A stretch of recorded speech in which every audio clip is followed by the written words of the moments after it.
తర్వాత పేమెంట్ వచ్చేసి PhonePe, Google pay, Paytm అండి. స్క్రీన్ పై కనిపించే నెంబర్కి 3 అవైలబుల్ అనమాట. ఆన్లైన్ పేమెంట్ మాత్రమే చేయాలి, క్యాష్ ఆన్ డెలివరీ అవైలబుల్ ఉండదండి. మీరు నాకు పేమెంట్ చేసిన తర్వాత ట్రాన్సాక్షన్ సక్సెస్ఫుల్ అనే ఐడి ఉంటుంది కదండి, విత్ ట్రాన్సాక్షన్ ఐడి, నాకు అది కూడా స్క్రీన్ షాట్ సెండ్ చేయాలి.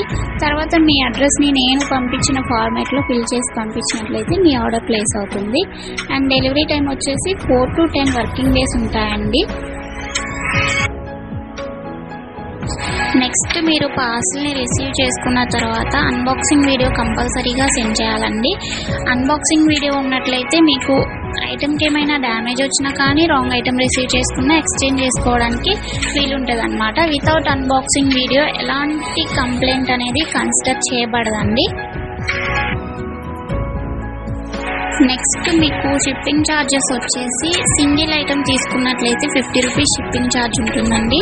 సింగిల్ కాకుండా 2 or more than 2 తీసుకున్నట్లయితే ఫ్రీ షిప్పింగ్లో ఇచ్చేస్తాం. ఏ ఐటమ్ అయినా కానీ ఓన్లీ సింగిల్కి మాత్రం 50 షిప్పింగ్ పడుతుంది అన్నమాట.